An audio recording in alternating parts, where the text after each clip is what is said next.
Sir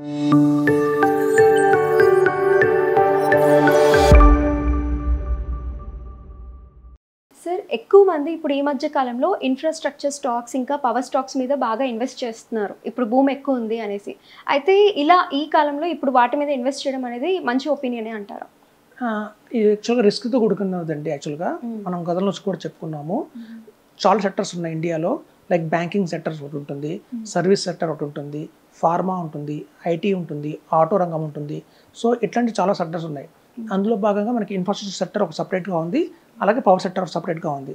so ఇప్పుడు ఏంటంటే మనకు లాస్ట్ 6 months 1 year చూస్తే మాత్రం ఎక్కువ వీటి మీద చాలా జాస్ పెడుతున్నారు. ఇన్ఫ్రాస్ట్రక్చర్ అండ్ పవర్ కొంచెం వీటి రిటర్న్స్ కూడా చూస్తే 70%, 1 yearలోనే 70% రిటర్న్ ఇస్తున్నాయి. అందుకని చాలామంది మీద ఫోకస్ చేస్తున్నారు. ఎప్పుడైనా గుర్తుంచుకోండి, గతంలో కూడా జరిగింది ఇదే. ఈ ఇన్ఫ్రాస్ట్రక్చర్ ఒకటి, పవర్ ఒకటి, ఇది ఎకానమీకి సంబంధించింది ఉంటుందంటే గవర్నమెంట్, సెంట్రల్ గవర్నమెంట్ మీద కేవలం డిపెండ్ అయిన మాత్రమే ఈ 2 సెక్టర్స్ ఉంటాయి. సెంట్రల్ గవర్నమెంట్లో పవర్ ఏదైనా చేంజ్ అయినా, సెంట్రల్ గవర్నమెంట్లో ఏదైనా మార్పు వచ్చినా కూడా ఈ 2 సెక్టర్స్ చాలా గణనీయంగా పడిపోతాయి అన్నమాట. సో ఇప్పుడు చూడండి, మార్కెట్లో గవర్నమెంట్ మారినప్పుడల్లా కొన్ని సెక్టర్స్కి పాజిటివ్గా ఉంటుంది, కొన్ని సెక్టర్స్కి నెగిటివ్గా ఉంటుంది. ఇప్పుడు మనం ఏదైతే బ్యాంకింగ్ కానివ్వండి, ఐటీ కానివ్వండి, ఫార్మా, ఆటో, లేకపోతే ఫైనాన్షియల్ సర్వీసెస్, అంటే ఫైనాన్షియల్ సర్వీసెస్ అంటే మన ఇన్సూరెన్స్ కంపెనీస్ కావచ్చు, లేకపోతే హోమ్ లోన్స్ ఇచ్చే కంపెనీస్ కావచ్చు, ఇట్లాంటివి ఇర్రెస్పెక్టివ్ ఆఫ్ గవర్నమెంట్, అంటే పైన ఏ గవర్నమెంట్ అయినా ఉండనివ్వండి, వీటికైతే ప్రాబ్లం లేదు, ఇవి కంటిన్యూ అవుతూనే ఉంటాయి, వీటి గ్రోత్ అలాగే స్టాండర్డ్గా ఉంటుంది.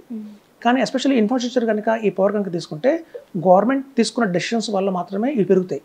ఒకవేళ డెసిషన్స్లో ఏదైనా మార్పు వచ్చినా, లేకపోతే చిన్నపాటి స్కామ్ జరిగింది అన్న న్యూస్ వచ్చినా కూడా ఈ డ్రాస్టికల్ పడిపోయేవి అంటే ఈ ఇన్ఫ్రాస్ట్రక్చర్ అంటే పవరే.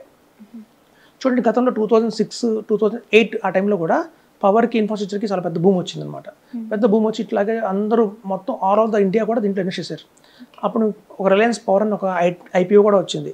ఆ రిలయన్స్ పవర్ ఐపీఓ కోసం మొత్తం ఎక్కడ లేని డిమాట్ అకౌంట్లు ఇండియాలో ఓపెన్ అయిపోయినాయి. ద బెస్ట్ టైం అని చెప్పొచ్చు ఆ టైంలో. అన్ని డిమాట్ అకౌంట్లు ఒక విత్ ఇన్ ఫ్రాక్షన్ ఆఫ్ 3-4 monthsలోనే కొన్ని lakhsలో అకౌంట్ ఓపెన్ అయిపోయినాయి.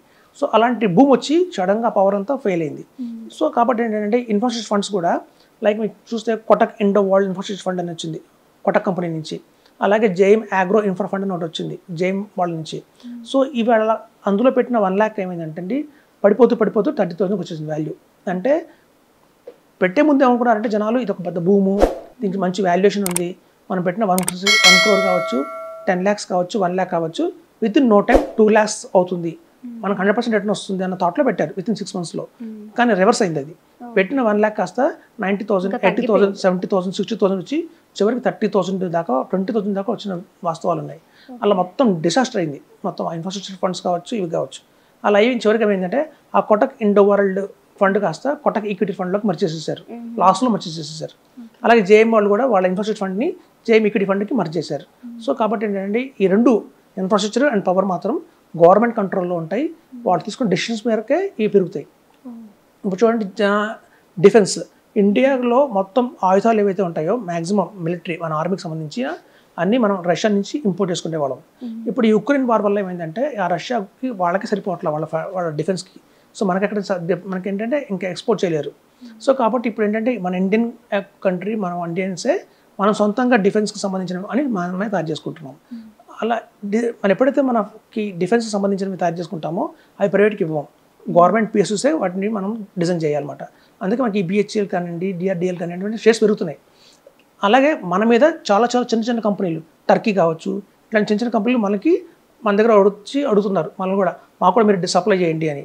సో మనం కూడా ఇప్పుడు అలాంటి పొజిషన్లో ఉన్నామంటే డిఫెన్స్కి సంబంధించినవన్నీ మనమే ఎక్విప్మెంట్ మనమే తయారు చేసుకుంటున్నాం.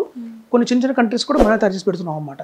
ఎందుకంటే ఇండియాలో కొంచెం రూపీ కాస్ట్ తక్కువ కాబట్టి వాళ్ళకి కాస్ట్ తగ్గుతుంది మన దగ్గర వెపన్స్ తీసుకుంటే. సో అట్లా మనం డెవలప్ అవుతున్నాం. అలాగే చూడండి, data mining, data centres, data science అనేది బాగా డెవలప్ అవుతుంది ఇండియాలో. ఈ డేటా సెంటర్స్ అంటే ఏంటంటే మనకి మొబైల్ యాప్స్లో ఉన్నాయి కదా, మొత్తం బ్యాంకింగ్ అంతా మొబైల్లోకి వచ్చేసింది. సో ఈ మొబైల్ యాప్స్లో మనం మేనేజ్ చేస్తున్న బ్యాంకింగ్ ఏదైతే ఉంటుందో దానికి డేటా సెంటర్స్ అనేది ఏర్పాటు చేయాలి.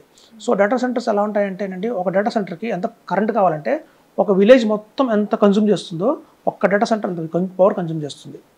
సో అంత పవర్ సప్లై చేయాలంటే మళ్ళీ కోల్ మైనింగ్ డెవలప్ అవ్వాలి. సో అందుకే కోల్ ఇండియా వాళ్ళు ఏం చేశారంటే మళ్ళీ టెండర్స్ వేశారు చాలామందికి. అంటే పాన్ ఇండియా లెవెల్లో కొంచెం చాలా చోట్ల మన మైనింగ్ స్టార్ట్ చేయాలి, ఇంకా పవర్ సరిపోదని చెప్పి. సో ఇట్లాంటి వార్తల వల్ల ఏమైందంటే అనుకోకుండా ఈ పవర్కి సంబంధించిన స్టాక్స్ కావచ్చు, ఈ ఇన్ఫ్రాస్ట్రక్చర్ సంబంధించిన స్టాక్స్ కావచ్చు పెరిగాయి.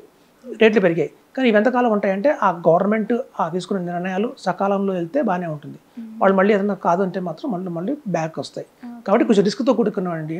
మనకున్న పోర్ట్ఫోలియోలో 100 రూపీస్ మన పోర్ట్ఫోలియో ఉంటే 10 రూపీస్ మాత్రం వీటికి కేటాయించవచ్చు. ఇన్ఫ్రాస్ట్రక్చర్ కానివ్వండి, మన పవర్ కానివ్వండి. అంతేగాని 90% తీసుకెళ్ళి అందులో పెట్టితే మాత్రం ఇన్వెస్ట్ చేయకూడదు. ఎక్కువ మెజారిటీ ఇన్వెస్ట్మెంట్ అందులో చేయకూడదు. ఒక 10% మనం ఇన్వెస్ట్మెంట్ చేయొచ్చు అందులో. సో కాబట్టి ఇన్ఫ్రాస్ట్రక్చర్ అండ్ పవర్ మాత్రం డెసిషన్ మేకింగ్ గవర్నమెంట్ చేతిలో ఉంటుంది. సో గవర్నమెంట్ మారిందా, గవర్నమెంట్ అనుకున్నట్టుగా బడ్జెట్లో వాటికి కేటాయించకపోయినా ఫండ్స్ సకాలంలో ఇవన్నీ రివర్స్ కొడతాయి. కాబట్టి సేఫ్ అండ్ సెక్యూరిటీ ఏంటంటే మన బ్యాంకింగ్ సెక్టర్, మనకు ఆటో, ఫార్మా, ఐటీ ఇవన్నీ ఎప్పటికైనా safe, ever green. Any government ఉండేది గ్రాడ్యువల్గా రిటర్న్స్ వస్తాయి మనకి. కాబట్టి ఇది best investment. Okay, so infrastructure stocks కంటే కూడా ఇవి బెటర్ అంటారు. బెటర్ అండి. ఓకే, తాత్కాలికంగా టెంపరీగా రిటర్న్ ఇచ్చినా కూడా ఇన్ఫ్రాస్ట్రక్చర్ పవర్ ఒక డేంజర్ కూడా ఉంది, అందులో రిస్క్ కూడా ఇన్వాల్వ్ అయ్యి ఉంది బాగా. అందరూ నమస్కారం అండి. నా వెల్లి చక్ర ఛానల్ని సబ్స్క్రైబ్ చేసిన ప్రతి ఒక్కరు థ్యాంక్స్ చెప్పుకుంటున్నాను. అలాగే నా వెల్లి చక్ర ఛానల్లో మనం స్టాక్స్ గురించి, మ్యూచువల్ ఫండ్స్ గురించి, రియల్ ఎస్టేట్ గురించి, హెల్త్ ఇన్సూరెన్స్ గురించి ప్రతి ఒక్కరికి ఉపయోగపడే సబ్జెక్ట్స్ మనం తీసుకొస్తున్నాం. కాబట్టి అది మీకు, మీ ఫ్రెండ్స్కి, మీ రిలేటివ్స్కి ఎంతో ఉపయోగపడుతుంది. కాబట్టి లైక్ చేయండి, సబ్స్క్రైబ్ చేయండి, షేర్ చేయండి. మీకు ఏమైనా సందేహాలు ఉంటే ఈ కింద నా స్క్రోల్ నెంబర్లో కాల్ చేసి నన్ను కాంటాక్ట్ అవ్వచ్చు. Thank you.